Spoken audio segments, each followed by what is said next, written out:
Okay, Assalamu alaikum wa rahmatullah. Welcome to Mind Heist, one of the most decent podcasts in the world. The most longest running podcasts of the world. Yes, well, one of them, pretty good. So today, I wanted to cover a very important topic, which is, most people wouldn't have read this, and that's part of, I guess, the issue and part of what we'll discuss. But so on Islam 201C, an article was released by Dr. Asim Qureshi. Many of you will know him from his work at Cage. I believe that's what he's most known for. And Cage is basically an organization that helps Muslims with the fallout from the war on terror. Muslims who maybe have been wrongly accused or they need legal help or whatever. Actually, Muhammad, you benefited from Cage, haven't you? Yeah, I did. Good work. Necessary. Yeah. Unfortunately, it's unfortunate that you had to benefit from their work. We did an episode on that, I think, but we didn't release it, did we? Probably for the best. I thought we did. That's why I mentioned it. Yeah. But anyway, it was nothing too big. I'm still here. You did. I'm still here. Yeah. You're still here. I think they were one of the people. I think one of the organizations whose access to funding was cut in terms of their bank accounts were frozen or something. So I think they got some other way of receiving funding. It's not that they're not allowed to be funded. It's just their bank accounts were frozen. They are an official charity, I believe, working in all the legal ways that they're, allowed to. So Asim Qureshi, he does that kind of work. And he wrote this article basically about the Muslim influencer problem. Okay. So I must admit, I didn't read it word for word. I threw it into Notebook LM. I got a nice 30-minute podcast summarizing all the points from it. I also read am I still with you? Yeah. Okay. Because I can see the lights flickering. I'm like, okay, did the internet go? So yes, I kind of went through the ideas. I understood it. I think we've partially discussed some of their ideas. They're not as specifically as he did. And I think it's a very powerful, solid article. They also did, if anyone's interested, I need to really get into it, the original source. There's also a podcast that they did on YouTube on the topic. So that will give you a podcast back and forth discussion angle, or you can read the article. And basically it's about, I think, a few issues that are building up when it comes to Muslim and influencer and the dawah space and all this stuff together. Okay. So we've got a few kind of main points that he raises, and we can kind of cover it in our own kind of way. So the first thing he kind of brings up is that this issue that a lot of, so in the money makes the world go round, right? I'll start with that. So basically, when you have masajid that need money, that need funding, right? They're just trying to, build that extension, build that, I don't know, women's section, get a new carpet, whatever they're trying to do. They got that. They've got charities. And when you really look at the Muslim space, if you like, a lot of the money that's flowing is to organizations and charities, like non-profits and charities. There aren't like these mega businesses necessarily that serve the Muslims or focus on Muslims per se, right? At least in the West. It's mostly these organizations. So naturally, these organizations, they want to raise money. And now it's nearly Ramadan, and they will be thinking, okay, how can we get... They're basically marketers, right? They're thinking with a marketer's mindset. They're like, how do we get the most attention and eyeballs onto our campaigns to raise the most money? And this is the first contention that he has, because he's saying there are questionable people being platformed or put on a pedestal because of the attention that they get. And it's kind of like, certain people might come to mind where it's like, okay, this guy is good at getting attention. He's good at making content. He's visibly a Muslim. He addresses Muslims. But his skill is in that. His skill is in content creation. It's in hooks. It's in maybe editing. It's in maybe speaking well. But is he somebody of good character that you should be putting in front of your audience at the masjid, right? Literally, Taraweeh okay, we prayed for rak'ahs. Okay, now it's the fundraiser time, right? I've never experienced that, by the way. Have you experienced that fundraising thing in the middle of Tarawih? Yeah, oh, not in the middle. Maybe after Isha, but before Tarawih starts. Okay, that's probably the peak attention. That's when they usually kick off. So I've not experienced that, but I always hear about that, right? So imagine you're bringing somebody and they're standing up in front of the congregation in a masjid or in a conference or whatever, and they're giving some sort of motivational speech to encourage people to donate. But you haven't done your homework on this person's background. You haven't vetted them. You don't know if they're on point or not on point. You don't know the mistakes they've made. You don't even know if they're like talking about things that's not really in their lane. You don't know. You know, you might not have done that level of research. And so these people have been given a platform by these Muslim organizations. And, you know, that's basically one of the first issues that he's bringing up, is that people are being platformed based on their follow account rather than their knowledge, character, or qualifications. Just basically to make money, to raise funds. Do you think that's like is that like a fair enough point, or is it not that simple? Assalamu alaikum, Mind Heist listeners. I've got a brand new YouTube channel that I've just launched and it gone off to a bang. And it's all about hijrah, global living as a Muslim. I've lived, alhamdulillah, in 4 different Muslim countries, although I was born in the UK. So if you're interested in that at all, you're either living abroad or you're thinking of making the move, then check out the link in the description for my YouTube channel. And I hope you enjoy and benefit. It's a, yeah, I guess so. I suppose it speaks more to the intention of why they're up there, because I don't know if it's a conscious decision, you know. The organizers behind these events, they're not, although maybe the article insinuates or alludes to the fact that because of their follow account and their fame, that's why they're being put up there. It's only because of their fame and their fame that you are exposed to their apparent character and their apparent religiosity, you know. And yes, I suppose it is a combination of factors. Let's say Amin, hypothetically, is well known for his character. No, he's not well known for his character. He's got great character, but he's not well known. Would we put him up there? Well, no, because you need that trust element when it comes to fundraising. You need the trust. And I think that's what they're trying to capitalize on. This is a famous person. He trusts us. Therefore, you trust him and you can trust us. And that's the element. It's the same with any branding, isn't it? You get, I don't know, Cristiano Ronaldo on a deodorant advert. He's good. I know him to be trustworthy. Everybody knows him to be trustworthy. He hasn't been cancelled yet, you know. Whilst, on the other hand, take any celebrity, I don't know, Kevin Spacey, Jonathan Majors, thinking of people that have been cancelled. Those kind of actors and stuff. They've been cancelled. As soon as they were cancelled for whatever thing they got up to, they get dropped by everyone. Ain't no charity having them. No advert wants them. No movie wants them. So it's that kind of thing, isn't it? It's trust element. So, you know, in marketing, we call that like social proof, right? So it's like basically borrowing trust. I think though, it's a snowball effect, if you like. I think that's the right analogy to use. So I make content from my own, you know, my own bedroom, right? My own bedroom. I make content. I get, you know, 1, 2, 3, whatever, 100,000 followers. And I'm addressing maybe Muslim topics. I'm generally Muslim, this and that. Because of those numbers that I've initially got and the trust that people have in me, they invite me to do the fundraiser or to give a talk or whatever it is, in the hopes that I will bring an audience, okay? But by bringing me in front of the audience, you've increased the trust that people give me. So imagine all the people that have never heard of me, they see me giving a talk, so now they assume that I've been vetted and I'm trusted by that organization or that masjid. You understand? And then next thing you know it, I'm on the biggest stages, right? I'm being brought to bigger and bigger stages. And so the assumption is that along the way, like, why do we trust someone because they're on a stage? Because there is an assumption that someone's done vetting. Right? But the vetting that people are doing is how many followers I have. Right? You know?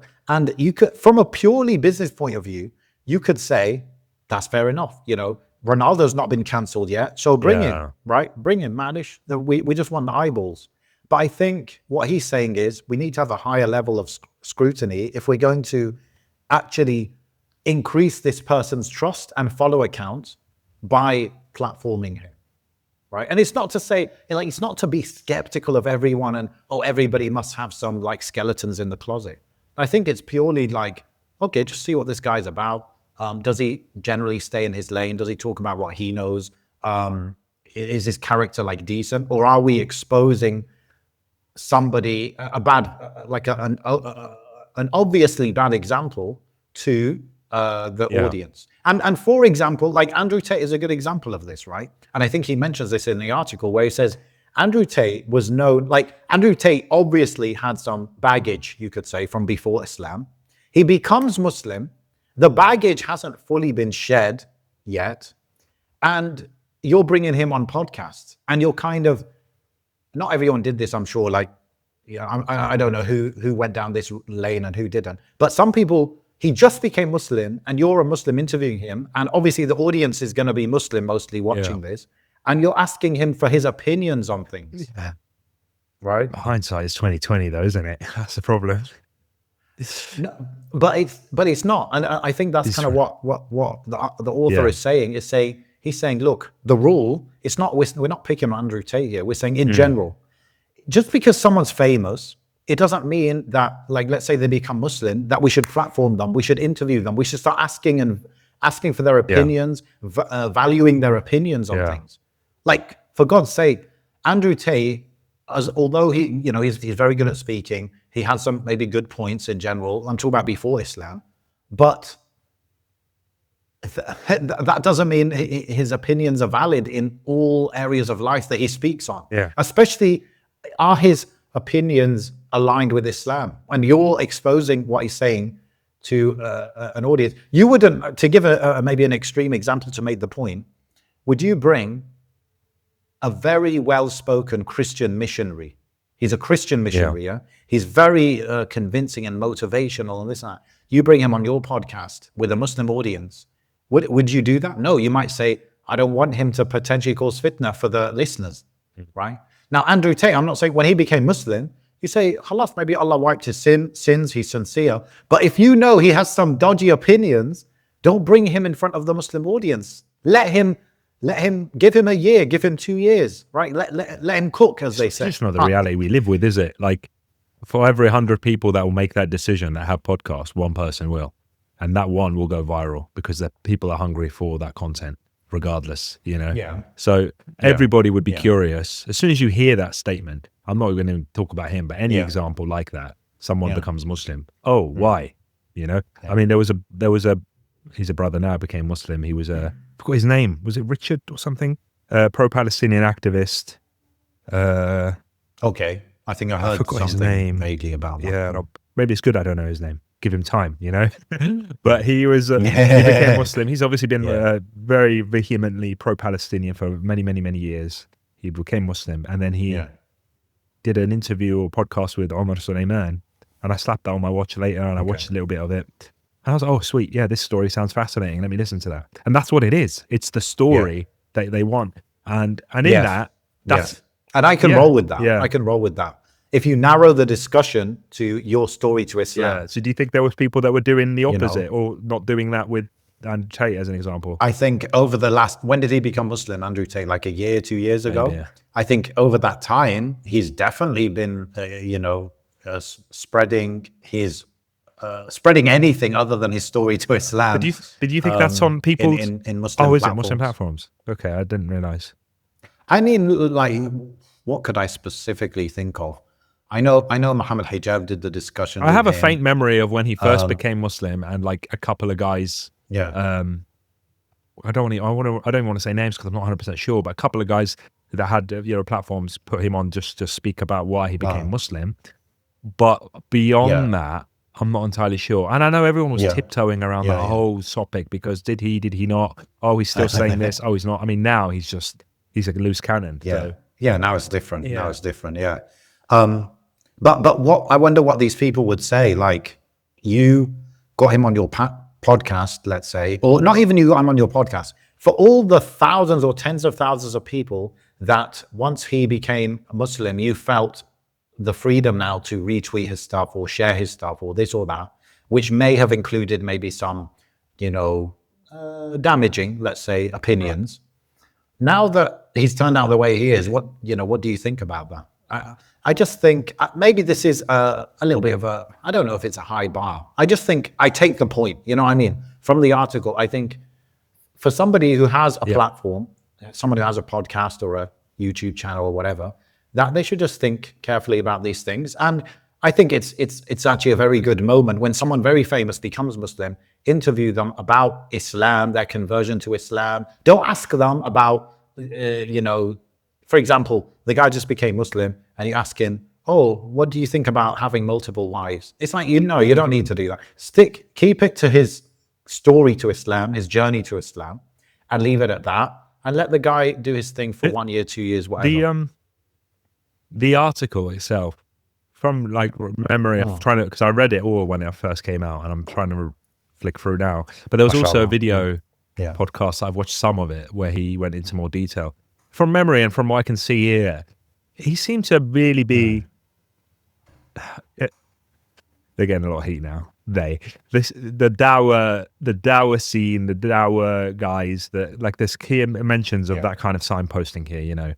It's easier and perhaps more controversial and attention grabbing to criticize the length of a sister's eyelashes or to call for reinterpretation of the religion based on individual desires, and to speak about a sister whose body is cannibalizing itself for the sake of trying to preserve Palestinian life. And he signposts a lot of that. A lot of his frustration is sat within the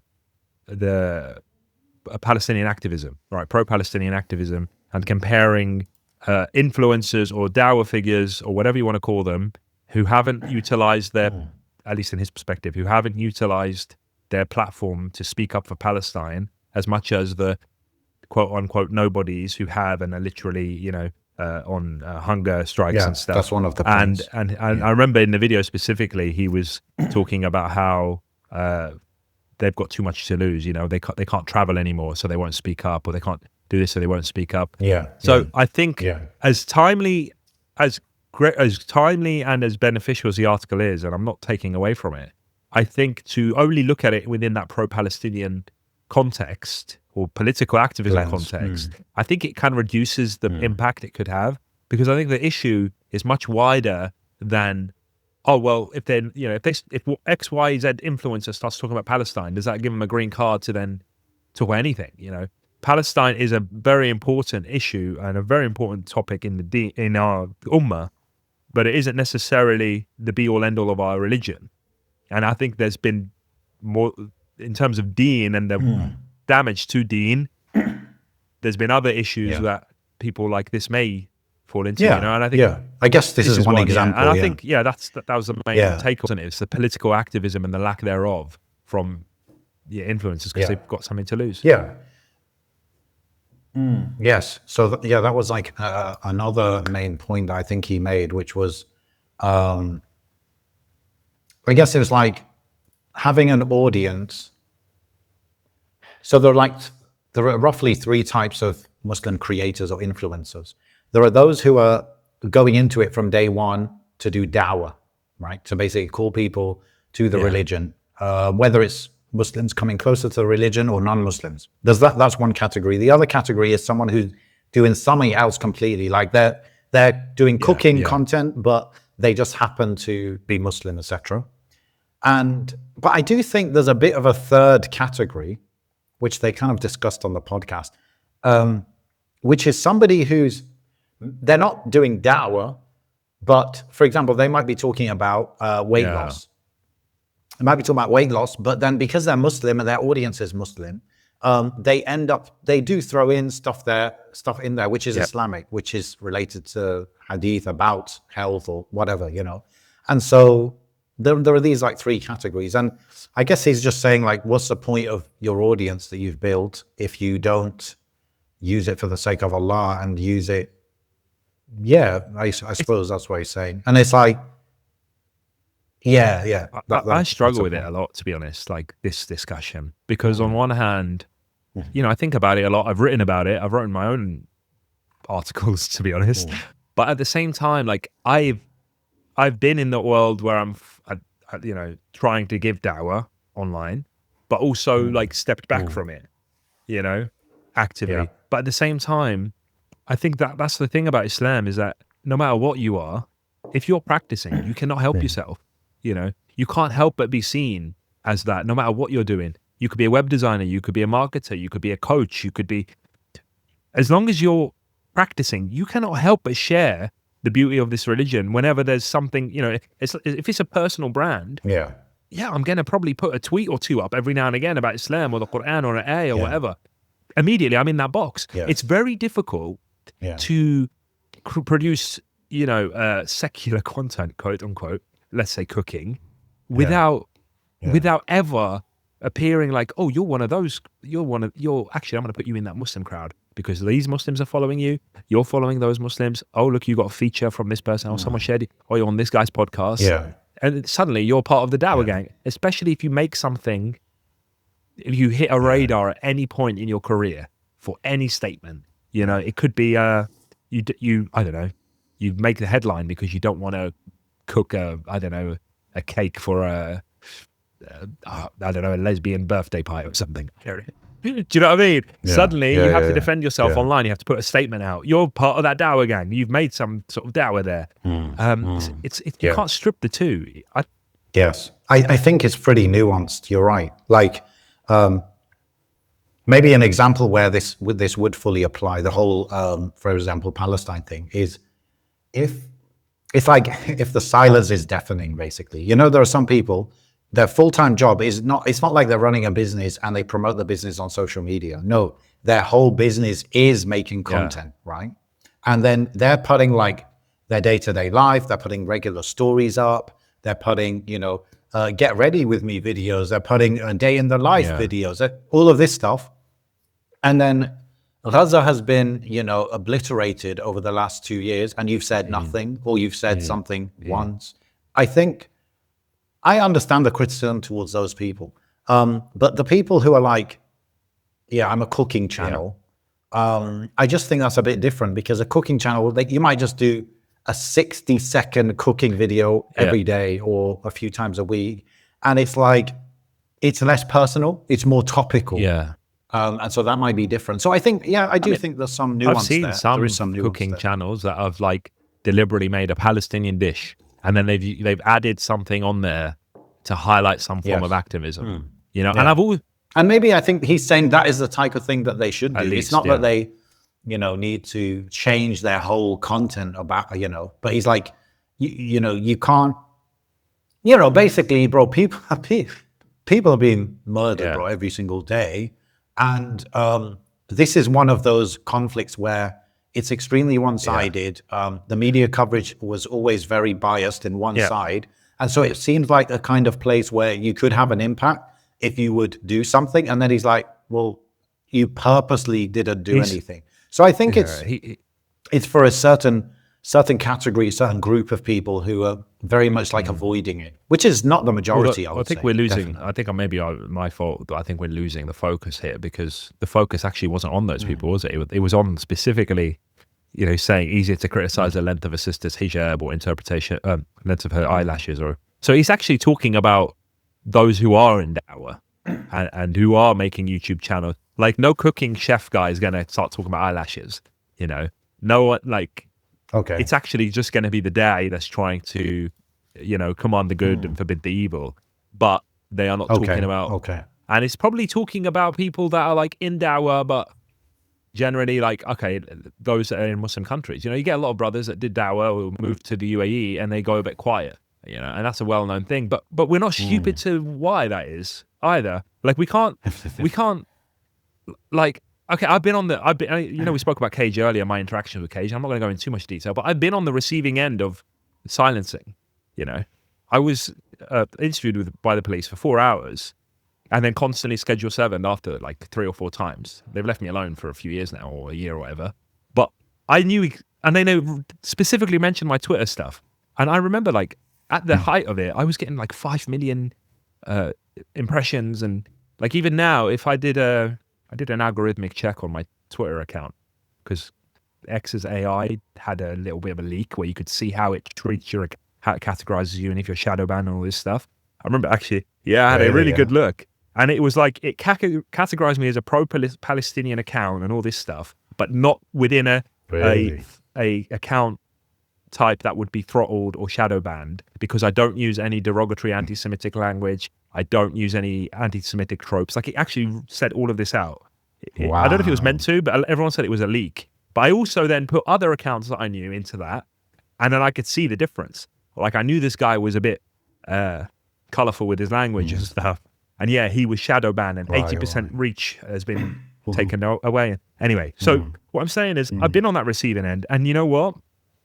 I went a bit quiet. Hands up, I went a bit quiet. Like, I was stopped with my mother, bro. Yeah. And my stuff was taken away. And I knew I hadn't committed a crime, but then I couldn't be 100% certain what had been sent to me. What have I got on my phone? Do you know what I mean? So like for a week or whatever, my laptop was taken, my phone was taken. I've got 3 kids at home, 4 now, alhamdulillah. My wife, everyone relies on me.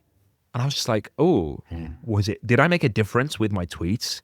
Or have I just wrecked my family do you know what I mean? And I had that in my head. And I'm sure these brothers, they probably think the same thing if they haven't already been through it. And I get it. I get the frustration of saying people need to say more and do more.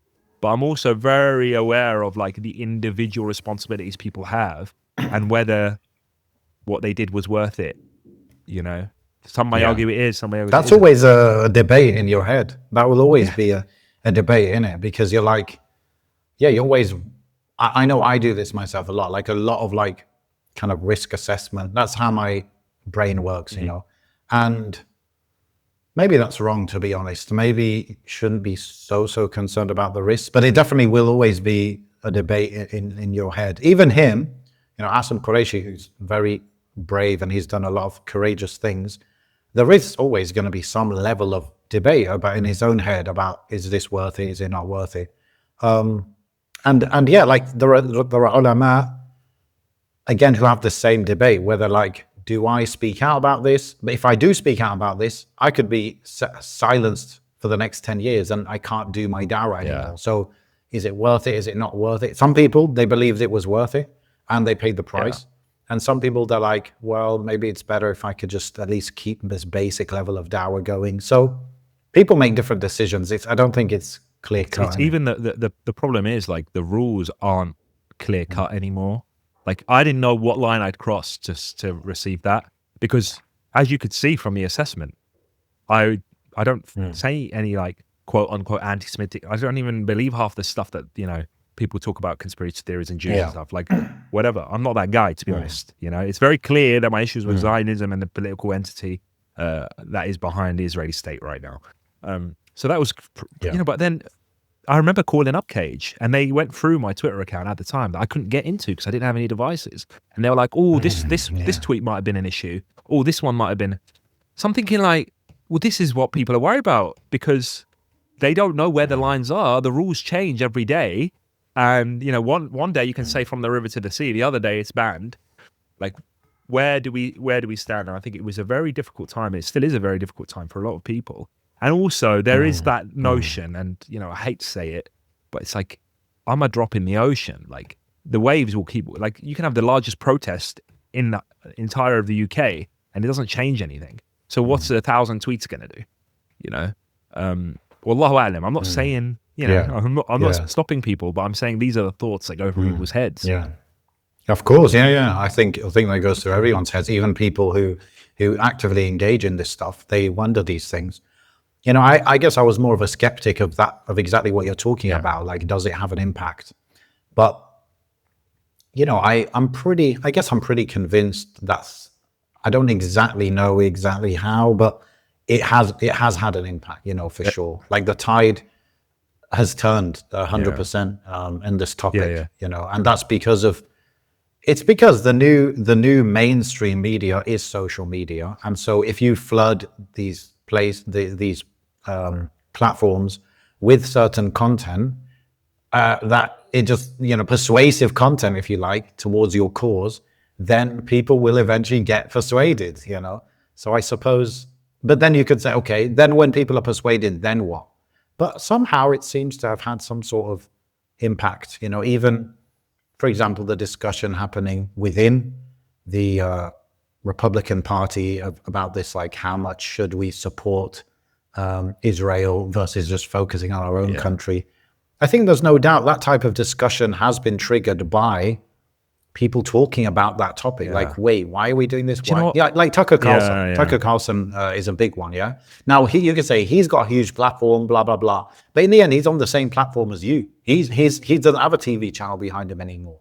And so you have to admit there has been some impact, definitely. And then it's just like, how much impact am I going to have? Am I going to really try? Am I willing to pay the price? Like that kind of tough, conversation. isn't it? But I think one of the juiciest points in this whole article actually is what he says about like the attention economy and how all these Muslim influencers, they are competing in that market for attention, right? And I think this, it's kind of like I think it comes from that. Does it come from that book, Neil Postman's book? The medium is the message, right? So the concept of the medium is the message. The medium through which you're expressing yourself, so in this case, TikTok, Instagram, whatever, it is the message. So the message gets fundamentally influenced by the medium that it is on. For example, if you're Mufti Munir and you make a video on YouTube and it's called Bulugh al-Maram, lesson 371. That video is destined to get about 73 views, right? And it's very beneficial content. And these are the types of people that the charities should be bringing and putting in front of people and enhancing their trust, right? And enhancing their reach, okay? We could say they should be putting those people forward. However, what does get pushed forward is, what was that stupid, idiotic thing that came out a month ago? Something to do with ranking du'at, right? You probably it was know last what I'm week. talking about roughly. Yeah. Okay. Yeah, whatever it was. I saw a thumbnail. Yeah. So I haven't seen it either, but I remember it, right? And I'm like, this is a perfect example. Ranking du'at, and then in the thumbnail, you put photos of specific people that you would recognize, right? Now, Bulugh al-Maram lesson 371 is extremely beneficial. It's not, and an interesting point about this as well is, I'm sure if you ask Mufti as well, why are you making these videos? Why is it on YouTube? He'll just say, I'm teaching anyway. Yeah, exactly. Right? I'm teaching anyway. I'm putting it online so more people can benefit. And he would probably have a message of, this is about the dawah. This is about obviously my akhirah and my ajr, but it's also about spreading spreading the message from Allah, bro. Yeah. Spreading the message from Allah. Now, what about the other people that, and it doesn't even have to be the example I gave. It could be criticizing this and that person. It could be the 60 craziest, what's it called? Hyde Park debates, right?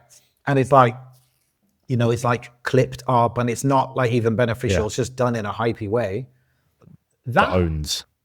And then it's and before the clicks begin, it's like somebody who's putting their face at the beginning and they're saying, yo, I found these clips and they're crazy and blah, blah. Make sure you watch till the end and make sure you smash the like button. Yeah. The latter becomes a lot more about the self, about the ego, about, your platform, right? And this is one of his criticisms, that it becomes about the ego rather than about the self. And then when you've built up your platform with your voice and your ego, you don't want to sacrifice it as well. When you might have to sacrifice it to get a message out or whatever, you don't want to sacrifice it. It's about you, right? And it's like, so I think this is the fundamental, this is probably the biggest point for me and the biggest problem. And the thing that, and it can be dealt with.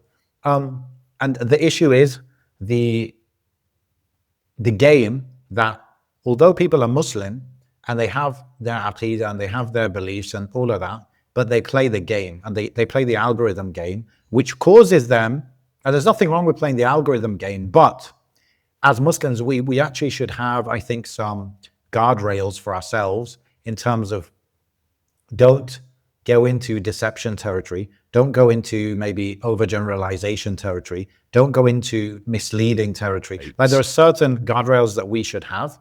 But we seem to, not all of us obviously, but some people, they kind of forget about it, and that causes massive problems. It's that there's an element of like delusions of grandeur as well, and delusion of importance. I've sat with some days 100%. and I've had conversations with them, like really questioning why they're making certain type of content, like flat out. Yes. And I'm like, listen, I don't think this is a good idea. Why are you doing this? Akhi, it's really needed, and if I don't do it, no one else will. And look at these comments, people are becoming Muslim, and it's very important and it's fundamental, and I believe it has to be done. And the fitna is less than the need for it, those kind of things. And it's like, well, no, I don't agree with that. But you're in a space and you're a headspace right now where that's all you can see. You living in that streamer world. You're living in that ecosystem. And also, as with anything, I mean, you want to start a business. What do you pick up to learn that business? You pick up a book from, I don't know, X, Y. Who's that guy that said, look at me, I'm in my Bugatti or whatever? Not Bugatti, my Lamborghini. Tai Lopez. Like when I started trying to, freelance or whatever it was, I picked up the 4-hour work week. Tim Ferriss, I picked up this course, I picked up that course. And the same thing with streaming culture, YouTube algorithms. Who teaches that stuff? It's the people that are Muslim and don't have our morals.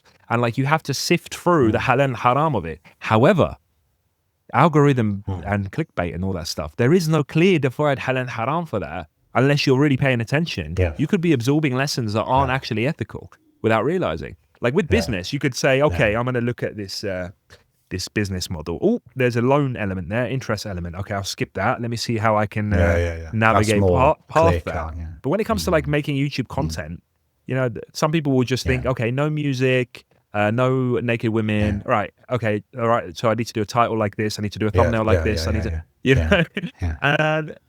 And those people might wonder, okay, well, what's wrong with it if it's all halal? What's wrong with it is that the Prophet ﷺ said, "La darara wa la dirar." There should not be any harm, right? You should not harm people, and you shouldn't harm people. Okay, how am I harming people? Okay, interesting. Right, this is where the conversation begins, because some people are causing, for example, not to get into the topic fully, but when I make a YouTube video and I say, why all Muslim women are feminists in 2026, okay? What harm does that do? You might say, that's halal. Is that halal? Yeah, it's pretty much halal, whatever. But when you go deeper, you say, if you make those videos those types of videos a lot with those types of generalizations, you now could actually end up, even though you're like just one part of the machine that creates this result, but the outcome is that a lot of men are very skeptical of women when they're looking to get married, and they're very defensive and they're very worried about, oh, women are like this these days, and I hear this and I hear that. Next thing you know, the guys are going into a marriage meeting, I don't know, asking her, are you a virgin? How can I prove that you haven't done this and this and that? Right? And does that cause damage? Yeah. So it causes the damage of, him making a fool of himself. It caused the damage of him maybe not getting married because he's so defensive and skeptical and worried. It, makes the woman feel insulted. There's all this damage that is created from, it's just one example, right? And all that came from somebody making content thinking that I'm just playing the algorithm game. But, when you're more polarizing, you get more attention. It's just how it works. But being polarizing can cause damage. And this is where, someone can double check this for me, but it becomes haram, right? Because the Prophet ﷺ, don't harm people. And now you're harming people. And maybe you couldn't put two and two together. But when you have an audience and you're putting your face out there, and you're putting stuff out there, the Prophet ﷺ, he said, the Sahaba that asked Prophet ﷺ, what will we really be taken into account for what they were talking about what we think. But al-Muhim, you are accountable for what you say, even in front of one person. So what about 100 people and 1,000 and 10,000? One thing I'll say about us as Muslims in this space, I think it's number one, I think, start again. Number one, I think that, I think that kind of obnoxious, outlandish content gets clicks. Okay, that's the way that that's the way that social media has been engineered now. I don't think it was like that 15 years ago. I really don't. But I think it's like that, and we're delving into that in our spaces is because we're lazy and we want quick wins and we want to keep up with the Joneses and get the hot topics out quickly. When I have, and I know you have, I've clicked on and enjoyed and really benefited from and been impressed by the most boring looking content that's out there on the thumbnail. You know, thumbnail, boring. Title, dead. You know, it's nothing gripping. But I watch that thing and it's almost like a piece of art, you know? And it doesn't just have to be the speech. It can be the videography, the cinematography, the editing, you know. Ooh, there's a lot of love that's been put into this. You know, there's a lot of attention to detail that was put into this. You know, of course, this is great. Yeah. And stuff like that still gets across when it's shared enough. There's still the natural, you know, what cuts through the algorithm is still the shareability of something. Like, oh, just watch this thing. It's amazing. Please watch it. Share it. I share it. If it's that I'm level, like, Amin, check this out. Like the guy's camera, the editing was insane. Like I didn't expect it. You know, there's YouTubers out there. The storytelling. There's YouTubers out there that will create a piece of content. This is like art, bro. But you just wouldn't know unless you clicked on it. But then there's the tried and tested method of an outlandish title, you know, and a cookie cutter cut, you know, Mr. Beast style thumbnail, because they all have this like hyper sharpened, saturated look with contrasty. That's it. So I know you've been researching that stuff with your new channel, but like, there's nothing wrong with that per se. It's just a clickbaity, whatever. I don't know. Well, I think I don't think like we need, the message is not that you need to make boring content, right? The message is that you have to make engaging content, but in a non-damaging way. Yeah. That's it. And you know, you made me think about something, which is the dawah. If you're Yani, the stuff, your content you're creating, and I'll talk about those that are consuming the content as well. But if you're creating content and what's your intention? Yeah. If your intention is to benefit people, to maybe steer society in the right direction after you're seeing some sort of wrongs in the world, right? This is what a lot of people do with the online kind of dawah thing. Then you need to actually play by the metrics that you claim to care about, okay? What do I mean? I mean, if you want, you know, let's say you believe there's a big problem of marriages failing. That's what you believe, there's that problem. You want to fix that problem. When you're making your content to fix that problem, you need to be able to measure the outcome of that somehow. And it's not measured in views. It is not measured in views. You know, if I make an aggressive, highly polarizing video against women, let's say, against women these days that have this, and this wrong with them, okay? And I claim to myself and my friends that my intention is to rectify the ummah and the society, well, then that exact video is going to make them defensive and not absorb my message, right? Yes or no? Like, 100%. Yeah, he gives them. So I claim my intention is to rectify society, but I'm making content that will make people defensive and not listen to my message. But I'll get the views. But you shouldn't be measuring your success by views, because apparently that's not your intention. If your intention is, I want to be the Muslim Mr. Beast, then go ahead and do that. But your intention is not to rectify people. If you want to rectify people, it's difficult, of course, because there's no metric out there. Hearts changed, people convinced, right? You don't get that. But you've got to at least design your content in a way that it would logically create a change in someone's mind. And if you're sincere, like the next level of sincerity, I'm not saying like everybody has to do this, otherwise they're not sincere. But if you're really sincere about rectifying an evil in society, you would actually study, okay, how do I persuade someone? How do I lay out a logical argument? How do I, bring, evidences? Where do I find the best evidences? That's how you would present it in a very logical, non-emotional, non-ego, non-personal way. And you would lay it out. And then you might look at the comments or something. Let me look at the comments. Oh, people seem to have changed their mind. People are having a good logical discussion about it. Not people are arguing, people are shouting at me, So if you're sincere and you want to rectify things, don't measure by views. Because views, like the example I gave, you could do something very aggressive where nobody even listens to you, but they're outraged, and you could get a lot of views, but you didn't accomplish what you claim your goal was. Yeah, he mentions quite a good example of himself, doesn't he? When he on a podcast where he was clipped out of context. Yes. And I remember that clip going around, Yes. and I remember thinking, I remember taking it for what it was, because if you've got Muslim in the title of the podcast, you've present yourselves as trustworthy and educated and whatever people, like you just, like I didn't expect it from that kind of podcast, I suppose, as opposed to others who are more prone to clickbaiting. So I didn't watch the whole episode. I just saw that clip or saw that title thumbnail. And yeah, I took it for like, oh God, this is awful. I really did, at the time. I said, this isn't what we need right now, right? And it is, we were talking before we recorded about, a brother that we know that's involved in some sort of debate thing now. And I was saying how being on this side of the fence within that sort of group chat and seeing how this grew, it's like, oh, this is how these beefs start, and this is how people get sucked up into it, and how it gets personal, and how it gets a bit messy, and and the worst part of it, and which is what I've always wanted to touch upon, this is a good opportunity to do so, is that all of this is out in public. Like, we just fall into this sort of I don't know, we sleepwalk into the notion that only Muslims are consuming this content. We're putting it out into the public world, onto public platforms for the world to see. And then like the infighting and the arguing and the derogatory name calling and whatever it might be.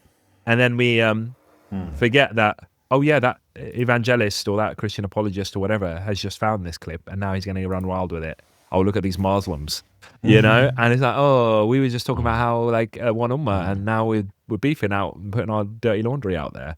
So there's that side of it as well.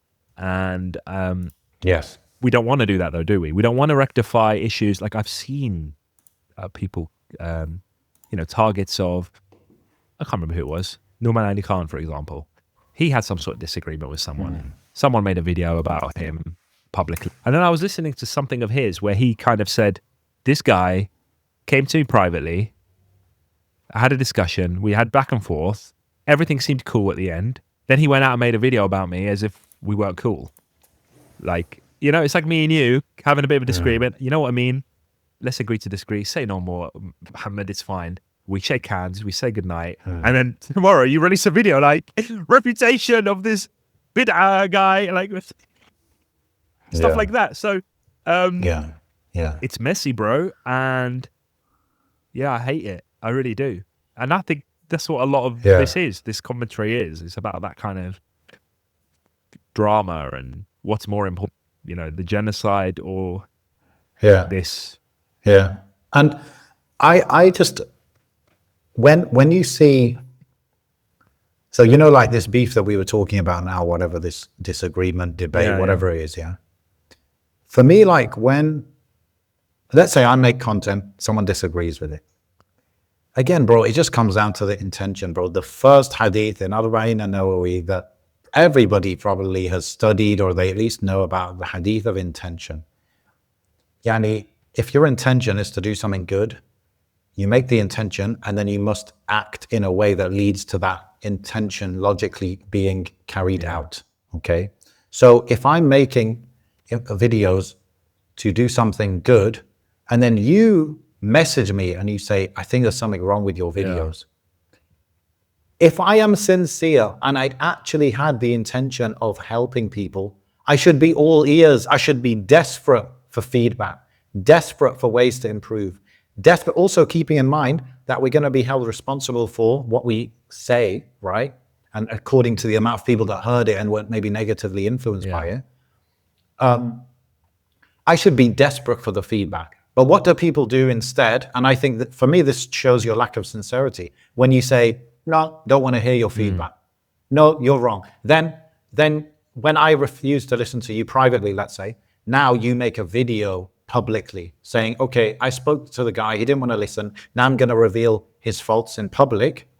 And then the worst thing is that video you make about my faults, it's full of insults about me personally, maybe about how I speak or how I look or this and that. or just my preferences. Nothing objective, like maybe some things objective, but very much mixed with personal attacks. Then you trigger my ego because now you attack me personally. And my platform or my content, it was not about the message. It was about me all along. That's why I now make an emotional drama video attacking you personally, because not because you attacked my platform that is my dawah and the message, but because what? Because it was about me that all along. And my ego is now involved. And when your ego is involved, you're very defensive. But the way it should work out, if you are sincere, and obviously not everyone's 100% going to be sincere. People are weak and people get triggered and stuff. But I just think if you called me out and you said, let's say you called me out publicly even, and you say you're making these mistakes, wouldn't I was saying this to my wife just before we spoke. I'm like, wouldn't I, even if, you know, those brothers were going to do like a live stream or something, debate or whatever. Yeah. What if I came on that live stream? I'm like, yeah, let's do a live stream. I believe I'm right. Yeah. But you say I'm not right. Let me hear. Imagine I go on the live stream and then you're like, okay, so firstly, I say salam and I'm polite and I'm carrying myself like a human being. Yeah. Secondly, I'm like, okay, brother, so what do you think is wrong that I'm doing? And then you're like, this. Imagine I sit there, I'm taking notes. Yeah. Imagine how good that would be. But, like they would actually, I would get more followers from that. They'd be like, this guy's so sincere. I'm taking notes. I'm like, okay, he thinks this is wrong. He thinks that's wrong. He thinks that's wrong. Okay, Jazakallah khair, I'm going to take this away. I'm going to think about this. I don't know if you're right 100%. I don't know if I agree with you 100%, but you know, Jazakallah khair, because I'm here for the flipping benefit of people, not for my ego. It's easier said than done, isn't it? That's the problem. We're not in that right now to feel that. Like, have you ever been in like, I know. Can you think back to a time, you don't have to say it publicly, but do you think back to a time where you felt like you're 100% right and this person doesn't know what they're talking about and you're just going to sit there and take notes from them? Like, I've been in some heated discussions and I'm just like, I don't want anything to do with you. Yeah, I know what you mean. But sincerity is not easy. Yeah. You know, the soul is something you wrestle with for your whole life. And if you are stepping up to call people to this great religion, and by the way, the religion doesn't need you, right? The religion doesn't need you whatsoever. You want to get, apparently, this is what we assume, you want the ajr, you want the high status in the akhirah, you want to do something good, to change the world, you know, in a small way. Well, then that comes with consequences. Yani, you put your face out there, you're going to get criticized, sometimes correctly, sometimes not correctly. You're going to be held accountable. Whether anyone holds you accountable on this earth or not, you're going to be held accountable. Better to, yani, wallah, if you're not able to tame your ego to a certain level at least, yani, then it's better maybe you just don't make content and you get fully cancelled. Like that might be better for your akhirah, you know what I mean? You know, one thing that... So I think that there's too much ego, there's too much, like, subconsciously people are actually, the platforms have been made about their ego, you know what I mean? The platforms have been made about their ego. People are starting to make like more lifestyle content to mix in with the dawah because it's attractive or whatever. And they've, like you said, sleepwalked into this actually being a personal brand thing, something that you can sell something from, something that, you know, is about you, which it's, I would say, extremely difficult to like balance with your good intention of the dawah, you know? I think one thing that's understated a lot of the time is the audience itself and what the audience is made up of. And, you know, you've got, you know, you gave a good example of Mufti Munir earlier, and there's many like him. They exist in the real world. Like they have established leadership positions in the real world, whether they're imam of a masjid or a team of institute or whatever. Yeah. And because of that, it's very grounding. You know, they see every day who they're actually talking to, and the camera happens to be recording. Yeah, someone can interrupt their lecture. Someone can be from there on the spot. Like, intentionally, as you said, like I remember our local masjid, they started I don't do it anymore, but for some period of time, they started recording lessons and stuff they were doing in the masjid the imam was. And like, I saw that as, oh, he's not trying to be a da'i. He's just making videos so that the people that couldn't make it that day can watch it, you know? But then I started thinking in my head, I was like, oh, like I did this, you know, thought experiment of what if it blew up and he became really famous? Like, would he forget, would he be a da'i first, like online, or would he be an imam first, you know? However, these other guys that are chronically online and only exist online, and the only leadership position they've ever had is, you know, the Discord server or the Telegram group or whatever. The issue they have is they can't vet who their audience is. Yeah, I'm not saying their audience isn't Muslim, 100% Muslim, let's say. But you don't know how old 90% of them are. You don't know what their background is. You don't know what their experience is. You can't tailor the content to fit each one individually.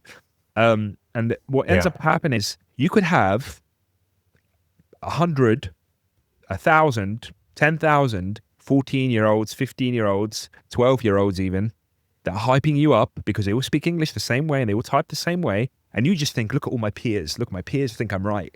My peers, my fellow 30, 40-year-olds, level-headed, just like me, family men just like me, life experience just like me. They think I'm right, so I must be right. But not realizing it's a bunch of kids that are just hyping you up in the comments, typing big W's, saying, oh yeah, you smoked him. Yeah. Well done in that debate. And I've found myself in group chats of, Islamic discussions or whatever. And I've paused. Wallahi, I've actually paused and I've said, can everyone just remind me how old everyone is? Like, I remember having this argument the other day. I made a statement that I thought was from my own life experience. I've got 4 kids. I'm married. I've been married for 10 years, blah, blah, blah. And suddenly I was getting like, we talking about blah, blah. And I actually stopped and I was like, how old is everyone? And then nobody wanted to say. So I just said, listen, this is the age I am. This is the experience I am. I'm talking because I've got this experience and I'm assuming I might be older than you guys. Everybody went sort of quiet. I was like, okay, this is what I'm dealing with.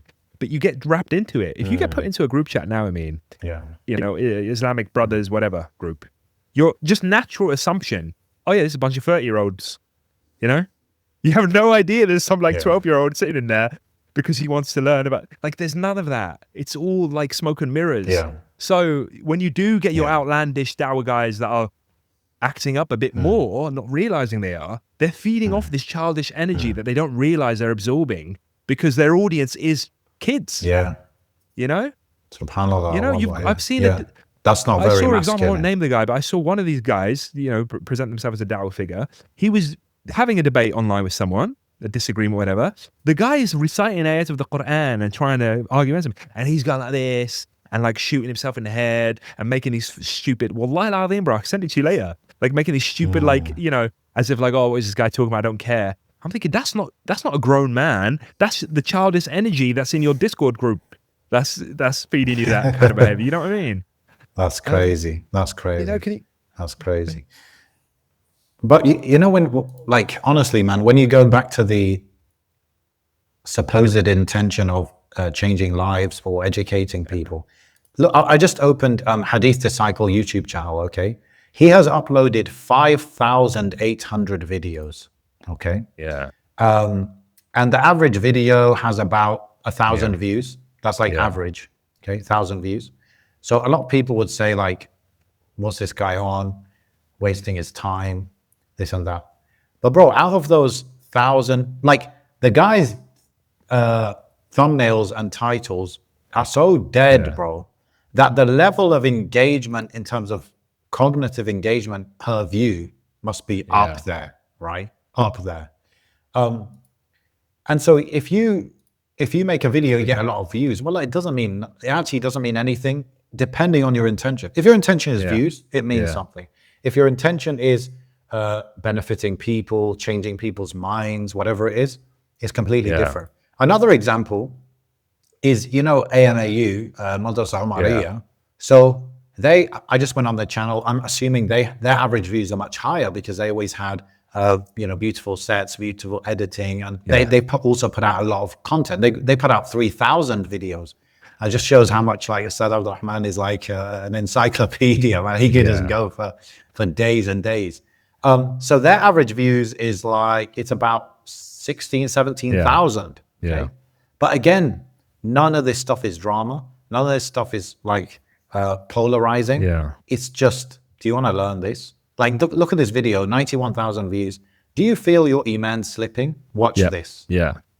That is not a drama thing. And it's 43 minutes long. The person clicking that is not looking for a quick fix of drama. Yeah. Right?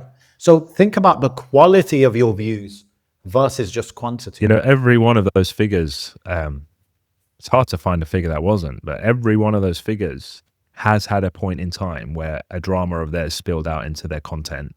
Like I remember Mufti Munir had a refutation back and forth thing with some guys from like S pubs and stuff, and that was like an hour-long video. It didn't have the clickbaity, back and forth of it, but it just shows you like the individual feels so strongly about something sometimes that they feel like they have no choice but to get involved, and it's the slippery slope of that going continuation of back and forth. The thing about the article is in and of itself, the article was a good format for this it's like a quiet nasiha, and even the article I put out, which is on a similar, put out a couple, let's be honest, but I wrote originally as video essays. I felt really strongly about, I've always wanted to do video essays, not necessarily about Islam or Deen or whatever, and I actually sat down to edit and I stopped. I asked you about camera actually at one point, but I stopped and I said, you know what? I don't want to be that guy.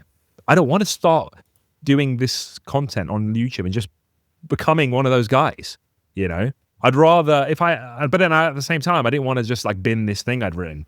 So I decided to put it out in text form because those that will benefit can read it, and there's nothing too flashy and, evocative about it. And it doesn't absorb that kind of culture of like, the clipping and all that stuff. Like you read the thing, right? Yeah. And I think that is where, that is where I think, oh my God, I'm going blank. His name, who wrote the article? Asim Qureshi, exactly. I think that's where he's done well here. This article did get shared about, and it was read by the people that need to read it. And you can't you could do a video response. I suppose we're doing a video response, aren't we? You could do. It's just a bit more contained. Like the people that need to read this are going to be Muslims that need to read it. It's not going to be like someone's going to clip it up. And well, wouldn't you say almost every Muslim needs to read this? I think, you know what? I think we're seeing a bit of a shift. I think we're getting this term "Dawah Bros," put out a lot, and whoever they may be, whoever you want to include in that, are getting a lot of criticism lately, and it's like they're reckoning. I haven't seen Dawah Boys criticism or Dawah Bros criticism as much as I've seen it in the last 6 months, and for a host of reasons. And I do think there is a bit of a click, there is a click, because we've been in those circles where it's like, oh yeah, I'll call up, Mohammed Hijabi, I'll call him up. Musa Adnan, I'll call him up. Ali Dawah, I can call him. Like, I've got, not all of them, but I've got a lot of these guys just on my phone, everybody knows each other. So there is this notion that if you're not with us, you're kind of outside of the fold. Everybody kind of knows each other. Everybody's amicable with each other. There's a few outliers. If you're one of the guys who does something bad, you're going to get what's the word? Charitable kind of treatment. If you put out something you disagree with, hypothetically, I don't know, let's say Ali Dawah puts out something that Muhammad Hijab disagrees with. They might get into a little conversation on the podcast about it, and they'll just have a nice little friendly chat, right? And they'll just maybe joke about it, and they'll still be friends afterwards. But if you're not in that group, it might be a bit different dynamic, And I think that's what people have noticed. I think they've noticed that there is a bit of a crowd that has a bit of a monopoly on the English-speaking Dawah scene because everybody naturally meets each other, knows each other, befriends each other. Everybody's got each other on their phone books. And it tends to be the outliers that can kind of get the heat. There are some personalities that put out... So you're saying what has changed is that you're saying there's like a more trusted circle and then a non-trusted circle? I definitely think so. Because some people are in that group, they get ostracized from it. So are the people in the trusted circle, should they be trusted? Because they trust each other, it's a feedback loop, Well, it's they're giving each other social proof. I don't think that's not the mechanism by which we should like validate. No, of people, course. Like ideally, what would happen is, how you have like verified account on whatever platform. Yeah. There should be a like, sheikh council verified. You know what I mean? The problem is, bro, they've like ideally to a lot of people, to most people, I would say that want to practice Islam. Yeah. They want to start learning the Deen, just like I did, just like you might have done. Go on YouTube. I remember when I first started trying to practice Islam, I went on YouTube. I started searching lectures. I found Bilal Phillips. Okay. Then I remember like Bilal Phillips was one of the first people I found. Started watching. Oh, fascinated. Oh, he was on this podcast with this guy, or not podcast. It wasn't even a podcast back then. He did a lecture for this channel or this guy. Oh, look, he was next to this sheikh. I look up that sheikh. Okay. I made a list, akhi. Wallahi, I made a list of these shuyukh together. All right. Just going down the list. I remember then my sister wanted to start practicing. I gave her this list. I said, oh, listen to these guys. They're good. You know, I've created a proof. I've sent the proof. They themselves are sitting with each other. They are the proof. You know, they're proof. But then it's like now, it's like, okay, this guy who's on this podcast, this podcast, this podcast, these must be, you know, if I like this guy, then these all must relate to him. I see what you're saying. And Social the proof, main thing I wanted to say is they become synonymous with Islam for good or for bad. So like, why do some women come out and say, they fall out of love with Islam because they think Islam is XYZ thing about women? No, it's not. It's all these guys you've watched have been of a certain mindset when it comes to women, or a certain approach when it comes to women that isn't necessarily aligned with Islam. It's just aligned with their vision or their culture or their understanding. You know, there was this, you know, I wrote about it, I must admit, in those articles I put out, and I think it'd be good if people read them after listening to this. Like the Misyar thing that came up, that scandal thing, or whatever you want to call it, the big debate or the big argument or the big popularity contest when it came to it. It revolved around certain personalities, and those people that came out in defense of it were all part of a circle, you know, a circle that I'd sat in and had issues with the discussion. You know, this Misyar thing, I sat in a crowd full of da'is, bro. And I remember like voicing my opinions, and then came to the conclusion, it's not because it's Islam, it's because you guys are this London group of Akis that are completely different to my Southeast preferences and characteristics. Because I would speak to Muslim brothers down here and they would find that sort of stuff really strange. But up there culturally, it was one particular mindset. It's like a mindset that rules all. And I've learned to try and separate between the cultures of people and the Islam of people. And just because we live in a quote unquote cultureless Islamic society, because this is what gets, you know, we think that we're Muslims without culture. We're just pure Muslims here. No, there is a culture. We just haven't identified it. 100%. You know, we have a culture. You're right. We look at ourselves as practicing Muslims. Oh, he's Egyptian origin. He's Moroccan origin. He's Tunisian origin. But they practice Islam in a vacuum. Yeah. You know, Yeah. we don't. It's not We've like actually that. got a culture.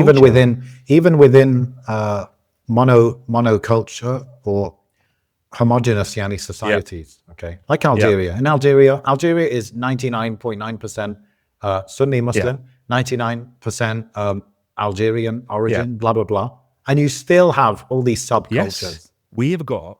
So the subculture that we should identify it. We should be able to pinpoint it, and we should be able to. You know who identify it straight away? It's the Muslims in Muslim countries. They just know that your Islam isn't like our Islam, and I'm not saying that in a like you're not Muslim, I'm not Muslim, but it's like wrong right. Yeah, it's not a wrong right. It's not a wrong thing, right thing. It's just the way you practice sometimes is different. For example, I mean, I think the UAE are very aware of this. They know that Western Muslims are very politically activated, very vocal, very, you know, because they've had the freedom to do so, generally speaking, to voice their opinion. Even if their opinion doesn't, you know, change the price of tea or whatever. Yeah. It's been allowed. Yeah, and the culture encourages that. Exactly. So when that gets you know, democracy is supposed to be all about the voice of the people and blah, exactly. Blah, blah. So when you take that elsewhere, you get a bit of a target on your back because you're like, that's not what we do around here. You know, we don't do that around here. We're not vocal like that around here. Yeah. You want to change something. This is the avenue of doing so, et cetera, et cetera, et cetera. But the culture, the Western cultured Muslim, the London Muslim, the whatever, Texas Muslim, they can't comprehend that. They just cannot comprehend that. And at the same time, you see the clashes between American Muslims and British Muslims. You know, you've seen, how many times have you seen a discourse from American Muslims? Oh, London Muslims or British Muslims, UK Muslims are like this, UK Muslims are like that, you know? And vice versa. We've got an impression of American Muslims as being this liberal, this whatever. Like, we have a culture, and we are unfortunately sleepwalking once again into this idea that our culture is Islam, just like the people we criticize for back home, just like them. We just didn't realize we've got it. Wow. That's a clip right there. Yeah, well, don't.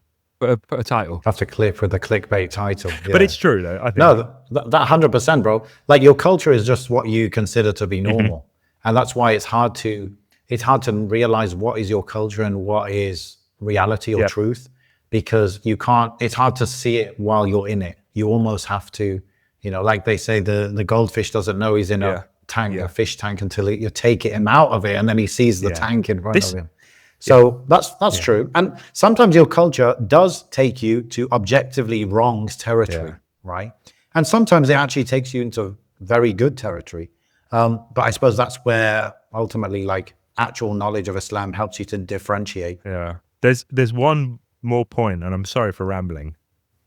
I raised this prior, but Tunisia, Algeria, many Muslim countries, they have mechanisms in place that shuts down immoral content, obscene content. I saw one Moroccan guy that was arrested recently for putting out some very fruity content.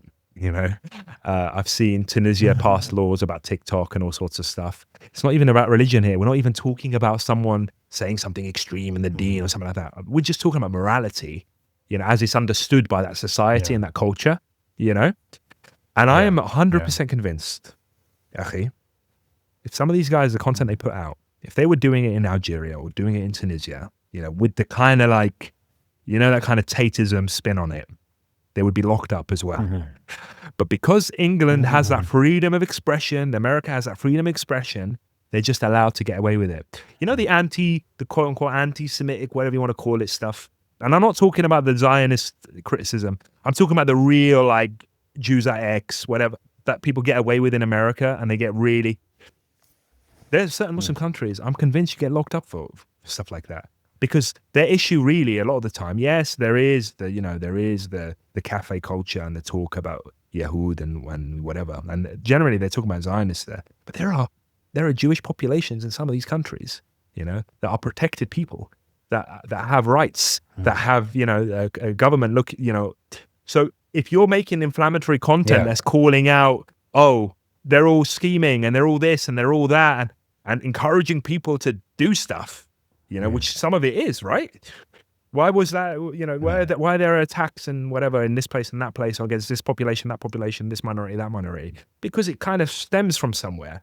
And I'm not telling people to shut up, but Well, that kind of goes back to the whole, the medium is the message, in terms of if you wouldn't, stand on whatever it is, a box or a rock or a tree in front of a crowd of people and deliver your YouTube script, then, and you would do that on YouTube, it means that YouTube has influenced your message. This is it. These dawah figures operate in a gray area of law that they can actually say whatever they want about the deen, and there are no teeth. There is no government authority, no policing authority to take that away from them if they cross the line. I could say anything I want about Islam, anything I want right now. Nothing is going to come down on me, apart from what someone might write an article or do a video in the community. No one's going to stop me. The cameras are right there. I can keep recording and keep uploading. However, you do that in Zaire and get attraction.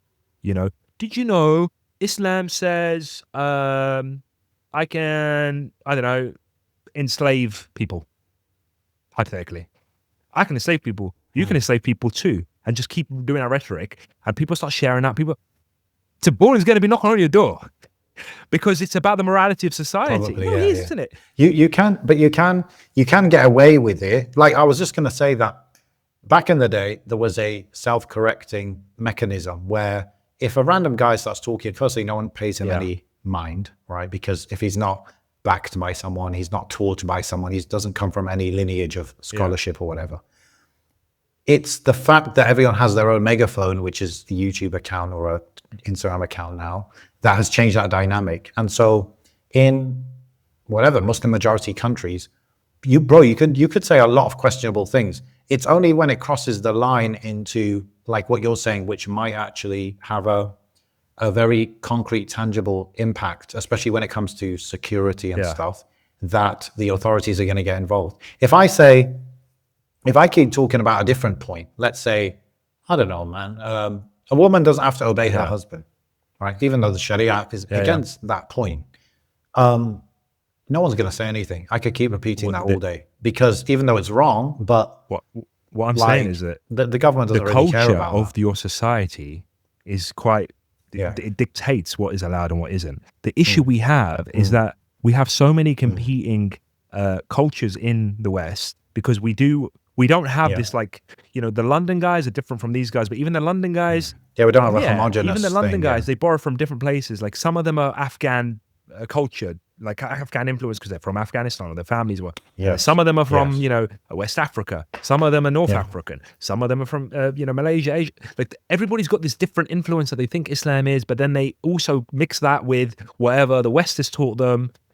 I can't put Yeah. down exactly why, where, and why my understanding of Islam is this particular way, But then in that article I wrote about my father and about masculinity and Muslim, that kind of scene, I actually started doing this introspection because the clashes I would have with these like masculinity coaches and Islam actually weren't from my understanding of Islam or their understanding of Islam. It actually came from the lens that I viewed Islam through and the lens they probably doing it through. Some of these guys I've noticed that I have disagreements with before are from Afghanistan. Like that's clear as cut. Like I've got a lot of friends that are from Afghanistan and London. I've clashed with them on many issues pertaining to relationships and masculinity and all this sort of stuff. And then I realized, like, when I've sat with their family, I've realized, oh, your family, like, you operate in a way that is very different to how, like, my North African family does. But I don't see my North African family as any less Muslim. You guys shouldn't, that kind of thing. And then I wrote in depth about my father and the way my father was in the house and the things that my father would do. And it's like, okay, I like change nappies, and you guys don't do that. And you would see me as less of a Muslim man of doing so, like less masculine of doing so. And I'd see you as less masculine for doing that, And we clash on that because you think that's what Islam is and I think this is what Islam is. And this is where it's the cracks in between that we start fighting with. But it's the mess, the diaspora mess, bro, because I do think you are more homogenous in Muslim countries, especially if you were raised there, brought up there. There are things that are more acceptable. Yeah, of course. Yeah, of course. That's it, really. Yeah. Yeah. It's interesting, bro. And I just think this is also like the point you raised before, which is like when you're putting a video just into the Ether, into the void, right? Anyone can watch it. So, for example, I go to your house. I'm Afghan. I go to your house. I see you changing nappies. I'm like, what's society come to? I go home. I make a video about it, and I'm saying what's going 100%. wrong with the this and this and that. 100%. Now, I might have had a good intention that I want to whatever keep traditional values or whatever, but maybe I just didn't think too deep about it, and it's a difficult one because I think what it is. If I was to have to like rely on actual good arguments rather than lifestyle B-roll, then I think that would help. It would force me to like substantiate my argument better. And by the way, I could probably like maybe I would make an argument about why you shouldn't be changing nappies, okay? But I need to explain logically, not emotionally, logically, where the damage is exactly. Because if there's no damage and it's not against the Sharia, then everyone's for themselves, and everyone can operate in their It's own hard. way. You feel so passionately about things. That's the problem. Like I spoke to a brother who's never made a sandwich for himself, and he said this clearly. Like, I've never made a sandwich for myself, and I made my wife was hungry the other day, and I made her something, and I brought it over, and I remember this feeling. I had the plate here, and I gave her the plate, and then I felt this buzz, and I literally described it to her. I said, I felt this buzz right now of like, I prepared something for you, I gave it to you. That buzz is like priceless to me. I love it. I love making some food and giving it to someone to try and enjoy. And I said, it's so sad that that friend of mine doesn't get this feeling. And it frustrates me that he's like made that feeling haram for himself almost in a cultural sense. And now I feel strongly about that. And then when someone will say that kind of comment, like, oh, don't, like what we did in the kitchen or whatever it might be, that will, like, I get a bit like, I know who I am. I'm comfortable with who I am. And I think it takes that kind of dialogue really in a sensible way, like you've mentioned, in a sensible way to really break these barriers. But we're not Yeah. doing that. We're obnoxious and we want clicks and views and drama. And that's where we're finding ourselves, you know? Okay, that takes me to actually a very, very, I think, important thing, because we're talking about the people who are maybe not listening to this podcast, right? Like people who are making content, etc. What about the viewers? I think the viewers have a responsibility here as well, because you're the people you know how the algorithms work. These guys, like probably everybody by now, they know that if something gets clicked, then the algorithm will distribute it more broadly. They know that if they click on a video and click right back off it because it was clickbait, then the algorithm will not favor that video. They know that if they watch the video to the end, they're recommended those videos more, which means the video was being pushed further. So people know how it works. Because you now know how it works, it means that you are fuel for the fire, right? I don't mean it in like sort of Bakara sense. I mean, you can fuel bad flames, you know. So when you see that drama video, don't click on it, and consider that inshallah you'll get ajr for that by minimizing damage, at least minimizing people backbiting or minimizing people wasting their time, or this, at least you'll get that ajr inshallah. And I think that's something we can take responsibility. Instead of just blaming the content creators, we can say, I am boycotting. Yeah, we talk about boycotting Israel. I am boycotting drama videos, gossip videos, videos. But like, I think I made it clear, you can do hypey titles, you can do hypey thumbnails, but don't put damaging. I just think you have to take 5 minutes to look at it and think, is this actually damaging? Is it too generalizing? Will someone see that and think, get the wrong idea? Yeah. That's the line. That's the only line you have to worry about. But if you're making something, like I made that video on my Hijra channel, the first video that I posted, it was why I got kicked out of Turkey. Now, my wife always laughs about that because she says, well, you didn't really get kicked out. You just got like your renewal was rejected. Like it's not like they arrested you and threw you out. That's not too bad, I think. But I don't think that's within the realm of damaging. No. That's why I did it, right?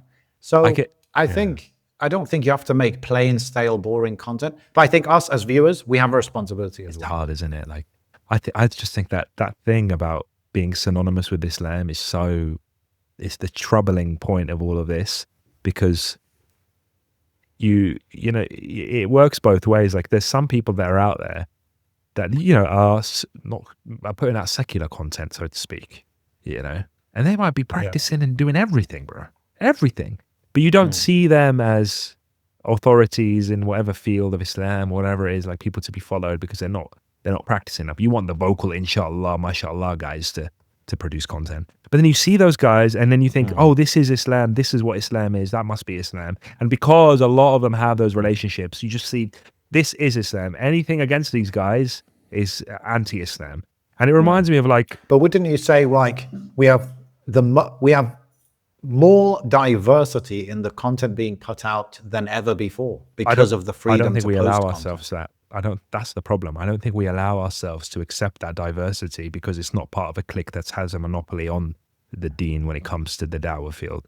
I think, it reminds me of a bit of like, it's going to sound like a left field thing, but the Muslim Brotherhood as a political entity, right? I know it sounds really left field, but they position themselves as the Muslim Brotherhood. We put Muslim Islam in the name.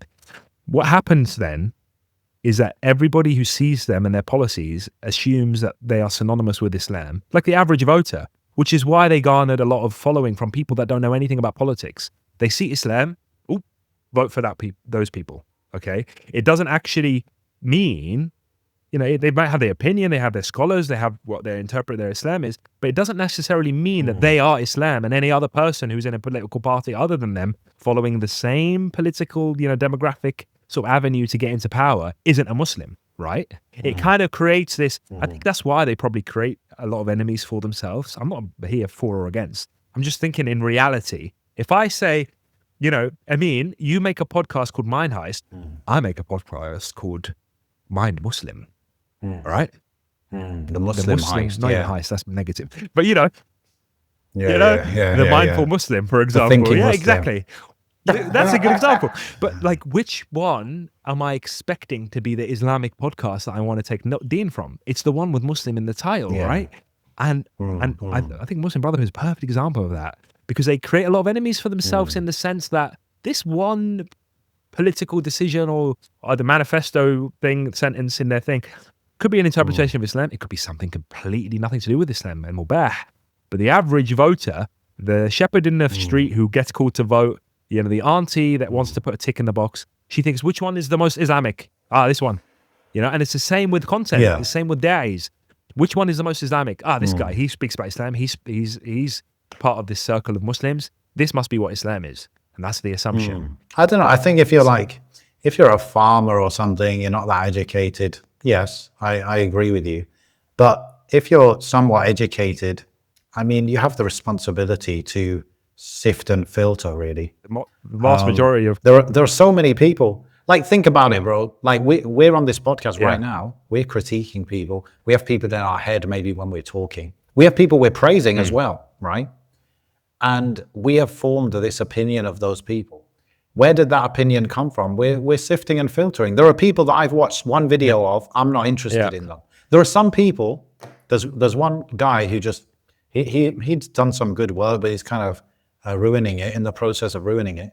The other day, it came on my YouTube. I clicked those 3 dots. I pressed not interested because I'm filtering. So I think, I mean, we can filter as well as long as. But the masses can't. The masses haven't got time. The masses of children. Am I not the masses? I do think that the people that are really consuming YouTube content like this are just like youngsters that have the time to really get involved. Like this streaming culture. Like, remember the 10-hour stream that we saw recently, or 8 hours, whatever it was? I ain't got time for that. You got time for that? No, but think about it. Like, who's got time for that? It's going to be the kid that's like off school, or if it was on a weekend or whatever. Like, I can't. Yeah. So this and who is in, you know, the streaming culture itself outside of Islam has its, you know, it's got Speed and Sneeko and this guy and that guy. Who are in those chat rooms? You know, it's children, bro. Like my family group chat, my mother's family group chat that I'm in, they posted like, oh, Speed is in, one of the cousins, but Speed is in Morocco. It's like a Moroccan chat. All my aunties like, I don't know who that is. Like my mum was like, someone said, I don't know who that is, but great. Like, because of the African couple or whatever. So it's just saying, like, these are the people that really consume that content. And then obviously on the other hand, you've got the average, you know, auntie, the average uncle that is working, you know, all the time or busy all the time and wants to consume some spiritually uplifting content, you know, Islam, sees a thumbnail about Muslims or whatever, interview with this guy who's become a revert, subscribes to the channel, exposed to that content, and can't sift through because wouldn't know anything else, you know? There's no solution apart from AI getting so annoying that it just destroys the internet and we all go offline again. You're making the half of the dead internet theory to fully think about it. Because then at least the knowledge I'm taking is from the sheikh that's in my city, and he knows what I'm going through in my city, and he's more aligned to what we are culturally. You know, it reminds me of all this polygamy stuff. Like, polygamy is a very popular thing in certain cultures, completely invisible in other cultures. But you in London want to force it across a culture that hasn't experienced it and normalize it because you think it should be normalized because it was normal here and normal there. But there is a fiqh about, and there's a urf behind it, you know, these kind of cultural expectations. And, oh, this sister doesn't want to be in a polygamous marriage, so she's a less of a Muslim sister because she won't accept it. Well, there's sisters that they're not used to that. That's not their culture. And there's sisters that are used to it and it is their culture, you know. And just to force it without the context of that cultural, you know, and it's the same with anything. Like, it's the same with any. It's like maybe I've got some sort of education privilege or something. Yeah. That I don't recognize. Go on. Like, I don't know. I'm just thinking, like, I was very young. I was watching YouTube when I was a teenager. When I was still a teenager, in my early 20s, and I've been through a lot of phases of listening to this guy, then maybe not so much listening to this guy, and ultimately when I was, I don't know, 26-ish, let's say, I kind of formed a pretty stable worldview to what I have today, and it was just formed through watching stuff. I guess I did a bit of studies myself, like very little studies, but I did some sort of study. I try and decide and filter based on those studies that I took from, obviously, established and reputable people of knowledge, and then I apply that the best I can onto these younger people or whatever, the people that are more active maybe on online and stuff, and that helps me filter. And I guess I struggle to understand how other people can't do that. I don't know. I think people do eventually.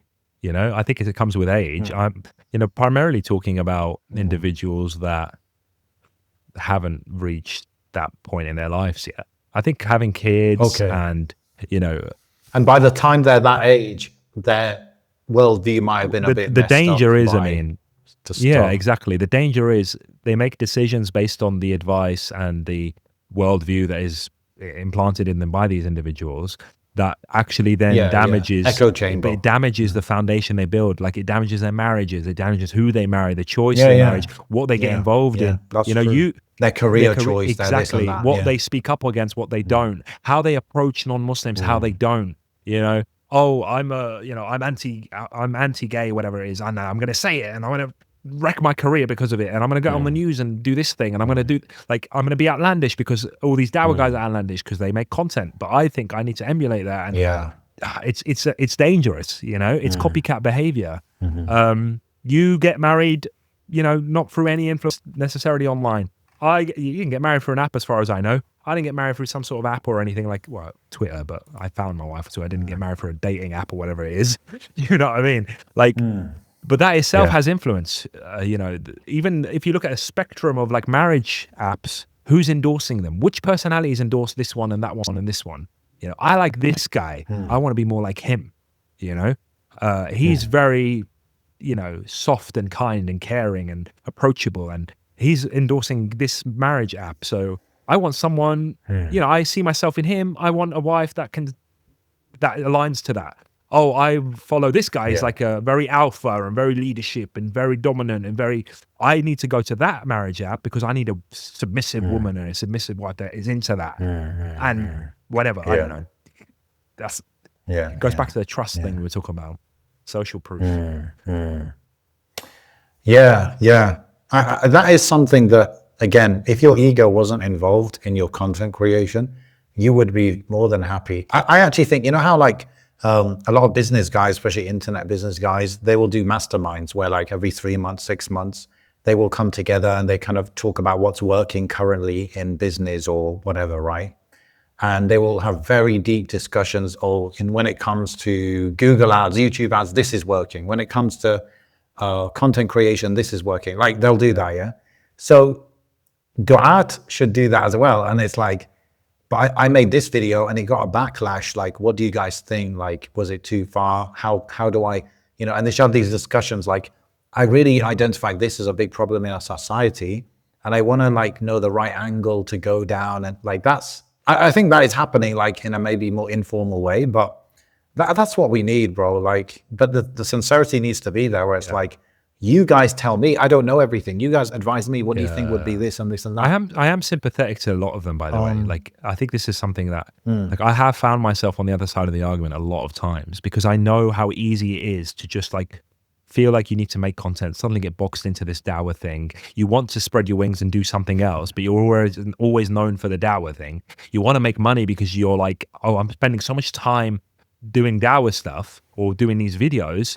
I can't like do my day job and this as much as people want or are benefiting from it. Let me see if I can I don't know, sell this product alongside the video or endorse this thing or do this course or whatever. Oh, now you're making money off the deen. You're making money off the deen. You're selling the deen. Like, I know that feeling. I know where that comes from. And I think people are overly harsh as well with like any endeavors that people want to make when it comes to money. I think when I say, oh, these guys are becoming synonymous with the deen, I'm not saying they should stop their content. I'm saying we as an audience should separate them from the deen and just see them as individuals that are trying to spread a good word. Yeah, but 100%, people can't do that. 100%. Critics can't do that. And the followers can't do that. Critics will say, you're the Dawa guy.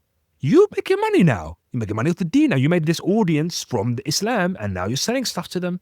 Yeah. And well, that's what the author says as well, is he basically says that if you built your audience based on Dawah and not something else, then I think he says you shouldn't like be monetizing that, or maybe by monetizing that you're now you're endangering your ikhlas, your sincerity, and also you're now, yes, that was it, you're going to damage the dawah by people linking this dawah figure with selling something. It's tough though, because it's your fault for identifying, like thinking they're synonymous with Islam and what they're selling is Islamic, unless it is explicitly marketed as such, you know. It's like, I'm trying to think of an example, like unless it's like a course on, you know, a coaching course and stuff like that, the lines get a bit blurred because what are you using to coach them, whatever. But even that, like it's rare that I've seen it where someone's selling the deen. I would explicitly say, I can't think of an example. I really can't. I can't think of an example where I would categorize someone that I know, you know, out in these spaces as explicitly making money from the deen, you know.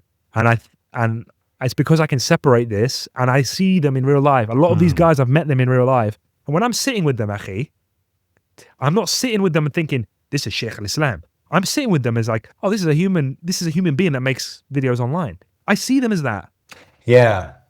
I think that's something I struggle with as well, in terms of, I always, you know, in listening to different shuyukh and stuff, I was able to disassociate them or disconnect them from being Islam. Like because it's like you have Sheikh A, B, and C, and they all speak in slightly different ways. They hold slightly different opinions.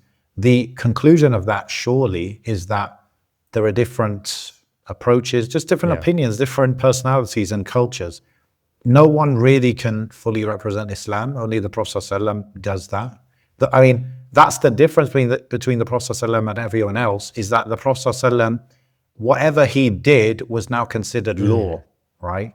So if he prayed Qiyam al-Layl every single night, or he prayed Witr, for example, every single night, now that becomes fard, right? And I think, if I'm not mistaken, he didn't pray Witr once or something, just to show that, no, it's not fard, or what, you know what I mean? So that's a difference between the Prophet ﷺ and ulama, shuyukh, whatever good people that came after him, is that their actions don't make the law. Yani, at the same time, you could argue, simple people, how are they supposed to differentiate? Look at us, bro. Take us as an example. Just imagine if we were bigger than we are. Two Muslim guys, beards are quite visible, you know. Lots of insha'Allahs and masha'Allahs, etc. Yeah, the title of the podcast, fully selling the deen. Title isn't necessarily, you know, the most Islamic looking. The logo isn't either. But one could argue, you look into it. Okay, we start, I don't know, asking for support for the podcast. Or we start Patreon, you know, we start monetizing, let's say hypothetically, without the issues that monetizing might come with or whatever. Are we selling the deen at that point? I mean, most of the stuff we talk about is Islam. Does that become, what separates me? I'll tell you, the closest thing to selling the deen is selling Islamic knowledge courses online. That could be selling the deen, or even offline, right? Could be, I'm not saying it is, I'm saying this is the closest I can think of. One example that Asim Qureshi mentioned in the podcast version was that he said, if you're doing an event with Islamic speakers and you're selling VIP tickets, and those tickets, they cost more and they get closer to the speaker. Okay. So he's like, you're selling proximity to the knowledge, and that's kind of like selling the deen kind of thing. That was the example he gave that he had a problem with. That's tough as well. Like, the venue is a venue that has seats that are closer. They're going to be high in demand, supply and demand. I don't know. That's like business to me. Like, I am trying to think of an example. Maybe it's like really obvious, it's in my face and I just can't think it. Or maybe I am wrong. Like, maybe these things that we're mentioning are selling the deen, and because I just can't see I think selling the deen could be more like scamming, right? So, for example, I build an audience based on mashallah and inshallah, right? And then I start selling milk. Okay, here's some milk. I start selling milk, and I say that the Prophet ﷺ endorsed this milk or something, right? Which is a lie. All you bless it. If it were, that, I think that is scamming. That is selling the deen, which is synonymous with scamming using religious reasons. I sell the deen. Exactly. I would say that's kind of selling. Okay, selling but there's other selling Jannah. So there's other things like this is a good so I know we haven't got as much time as I'd like to, but it is part of this because there was more discussions I've come across where it comes, there's one guy who does a lot of videos like this where he's basically just calling out people for making money or whatever it might be. Some of it is like the prices, and we spoke about this before, like, coaching prices, psychology, whatever, mentorship, £35 for an hour, £300 for a session, blah, blah, blah, blah, blah, blah. And this is actually what caused people to fight with me that day in that group chat, because I said someone was charging £300 for some sort of coaching session or mentorship, whatever. And I said, all right, cool. It's not for me. It's not for you either. It's for someone who can afford it. No, this is sending the dean. This is extortion. This is this. This is that. Someone wrote specifically, the average UK Muslim can't afford this. I said, well, it's not for the average UK Muslim, I said, you'd be surprised what Muslims can spend money on that are out there. And I gave an example, quick one. I went to a dinner once. There was like 20 of us. One of the brothers got up and paid the bill. That was hundreds of pounds worth of food. And that was just a one-off. No cameras, no tweets, no nothing. He can afford that. I couldn't afford that, subhanAllah. But the same way with this course, like £30 for me could be £300 for someone else. Could be 3,000 for someone else. It also depends on how much you value it. You might only be able to scrape together the £300, but you think it's worth the it. issue. And these people, obviously how skeptical they are or whatever, they don't believe in the value of it. That's why you think it's I know expensive. you feel strongly about this because you're in that kind of space of service, offering services in that and putting a price tag on the value of it. But ultimately, these people would say, look, this influencer, this person, etc., Aki Tweet built his following on Mind Heist and talking about Islam, and now he wants to sell, create a, what did I do? It was AI learning how to generate images back in the day, did like a product or whatever. Nobody ever said that, but hypothetically, that's what people could say, Like my audience on Twitter has been through all sorts of colors because I've tried so many different projects and I have sold products to that audience. Whether it's web design, whether it's graphic design, whether it's, whatever else I've done. Clothing, exactly. Definitely clothing. Clothing is a perfect example. Or not. But because... Bro, you sold the dean. You put Sabr on a t-shirt. Well, sold the dean. Yo, I did. Sold the dean. Yo, bro. It's true, though. Like, where do we draw the line? Like, people got to make money. You just want them to... It goes back to that thing, though. I think it comes from this primordial instinct that Muslims have of, you can't pay your Quran teacher money, you should be teaching me that for free. You can't raise money for the sheikh, that he should be doing that for free. He should be living in a not even a council house, should be living in a fundraised house, not even a fundraised house. I don't know where he should be living, but we are paying for it. You know what I mean? I'll tell you something, the real example that I saw a while ago, and it rubbed me the wrong way. I didn't obviously say anything about it, but some brother who does dawah online or something, he put like some sort of fundraiser together, asking basically for people to pay for his, I can't remember what it was, travels to do dawah or like, I can't remember now, but something like that. And I felt it was a bit entitled or something. There was a debt one, wasn't there? Someone was trying to raise money to... Oh, maybe that was it. That makes it worse. Do you know what, though? That comes from the borrowed notion of donate to the streamer. The streamer culture. Like, I've noticed that. Yeah. And I'm certain all these guys have that fitna because you've streamer culture. You just see the numbers coming in. I've seen streamers, bro. Oh, donate this. Oh, thank you for the super whatever chat, blah, blah, blah, blah, blah, blah. And then you've got these Muslim streamers matching the views. And you're like, these kuffar can donate to each other. And I'm sitting here doing this for free.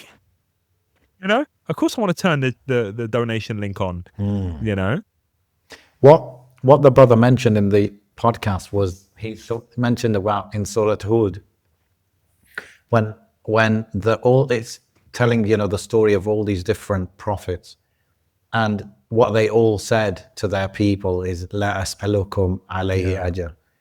I'm not asking for any payment from you. I'm not asking for any worldly benefit from you, basically. And then I think there's a ayah like, Inna ajri ala Allah. Like, Allah is the one who's rewarding me for this. I'm getting from Allah. I'm just giving you the message because that's my duty. And so he was basically saying, like, it's kind of fundamentally contradictory to be calling people to Islam or to Allah, to obey Allah, and then be paid for it in a It's sense. hard, isn't it, to separate the two? Imagine I was as popular and as blessed and as knowledgeable and whatever you want to call it as Mufti Menk, hypothetically. You know, one of the biggest, well-known. Okay, but I did a lot of stuff for free. My work, my day job, if I have a day, is web design. Okay, I put out all these tweets, and then I advertise one tweet. Oh, by the way, I make websites. If anyone wants a website, my inbox gets flooded because of the social proof and the trust element. Okay, have I, not because they've seen my portfolio. No, it's because I'm Mufti Meg, bro. Yeah. What point? Like, do I say no? Actually, do I make an anonymous thing? Do I maybe you do anonymous kind of. I think there is a mechanism to keep it clean, which is, for example, I had a Quran teacher for my son in Turkey, and we asked around for some recommendation, and they said, oh yeah, this sister is good. So we contacted the sister, and then we said, like, I think we asked her, like, how much is it or something like that. I guess we kind of assumed she charges. And she said, oh, I don't have a price, like, just Whatever you want. Give me whatever you want. And so then I'm like, well, damn, how much should I pay her? I just made up a number. I don't know. She might have accepted a much lower number. I don't know. I just thought, okay, this is reasonable, whatever. So we paid her that amount. That or another way of doing it is you're doing good work. Someone will approach you and say, here, I want to give you this.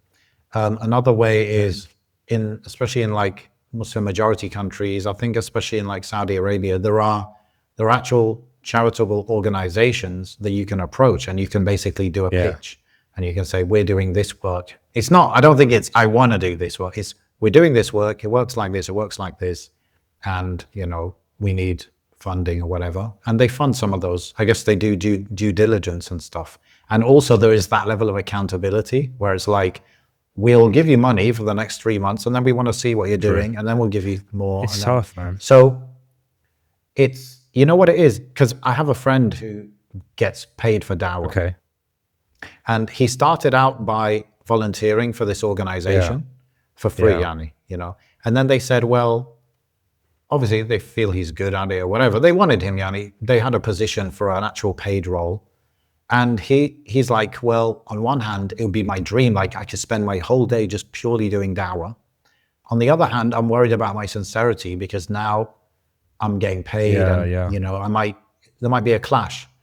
Did you ever get approached by those charity organizations for the same reason? I know I'm cutting through, but wait, so have you ever been approached by a charity to fundraise, but it's paid? Yeah, me? Because I have. I don't think so. Not that I remember. I've had a handful. But he told me, he said the reason that I find it a bit clean is because my salary has, like, I'm doing my job regardless. Yeah. It's not the same as I'm doing the dawah, and I also am asking for funding or whatever. He's like, it's separate. He's like, the organization is fundraising, and I don't know anything about that. And I'm just doing my job, and I have a fixed salary. It's like I don't have. There's no correlation between my effort and my pay. This is right. My pay is fixed, and my work is like just. I just need. This to keep is what I wanted to raise because effort, the charity pitches I've had, on Instagram and on Twitter and stuff, they've always come with look. We want you to fundraise for this charity this Ramadan, and you will get X% of whatever you fundraise. Yes.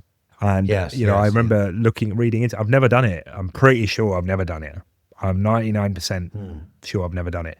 But it was for that reason, so I'm fundraising for this charity that I would have donated and moved on from. Like, I would have seen this cause, I would have donated, I would have carried on my day. But now I'm donating, I'm sharing, I'm like, hey, everybody, this is it, this charity, because I know I'm getting paid a certain amount. And it's catch-22, but that is, an example of murky waters right there. Well, I think exactly. So in that case, putting aside the actual hukm of doing that, I don't know about that, but I'm saying maybe what you could do is get a fixed rate and do it like that. Like some of the examples I said of how these things get funded, you might think, but that person is gonna might be living hand to mouth. They might be living on a very minimal thing. But I think that's also the nature of it. And that's actually what builds ikhlas, that you're willing to do it even though it's difficult. And you might say, oh, but what about their family? I'm like, yeah, this is the life, bro. The prophets all lived simple lives. The prophets, they were all shepherds and simple people. The Prophet ﷺ was boycotted, and Khadija got ill from not eating, bro, because of the dawah. Right? Yeah. So this is the path. This is the path. I don't think, people, you can make the argument that our du'at, they should be the most comfortable financially. That is for the donors to mention. Right. But for the da'is, they should be content with the little that they get. And if they get more, great. It's tough. And if they want to work as well on the side to make more money, because they don't want to live minimum or average, they want to live more comfortably than that, then yeah, they might have to like work on the side. That's what we're talking about. It's that side work to do something, to eat and drink. Like it distracts you from the there work. is the ignorant amongst us, bro, that will believe, even subconsciously believe that a da'i or a sheikh, whatever, should have so much tawakkul that like doves should fly through the window with offering bananas and grapes. Like that's how much tawakkul they have, Like, but that's for the people donating to things. But they won't donate. They won't donate say. to them. That's what I'm saying. Well, that's the problem. So that's why somebody like me and you, we need to encourage people to donate, because we're not benefiting from it ourselves, right? And we can encourage people, and all the people who don't have any, conflict of interest, they can say, look, this brother's doing great work. Like I think we've mentioned, for example, Hadith Disciple. We said he's got a Patreon and he's doing good work. Support people that you think are doing good work. If you want more good work out there, support them. And Hadith Disciple, he's not asking people for money. It's just the link exists. I've seen it I don't know if it was locally here or in Tunisia, so I'm a bit murky where it was, but like at the end of Ramadan, at the end of Taraweeh, there would be someone, like a mosque person would fundraise, not mosque person, an attendee who isn't associated with the organization of the mosque, would fundraise within the mosque for the people that were running around, the people that volunteers, the sheikh that was doing the leading Taraweeh. They would fundraise for them. Like, oh, you took out so much time from your family. Here, have this. And whether you don't spend it yourself, give it back to your family because they didn't have you. I mean, that's a beautiful endeavor. We did that. We did that in Turkey. Yeah, there you go. Yeah. And the beauty of it was that it happened like on the last day of Ramadan. So the guy's leading Salah every day, tiring himself out. Inshallah, he's sincere in that. And then it's only at the end where people all put together money and gave it to him. But he was insistent not to take it. I don't know if he took it. There are angles to this, man. There are so many angles. There's angles that we haven't even touched on that we could get into. One thing. I feel like maybe two main kind of principles, concepts, whatever that I'm taking from this is, number one, sincerity is paramount, because the amount of sincerity that you have and the intention that you have deep down will dictate your behavior, right?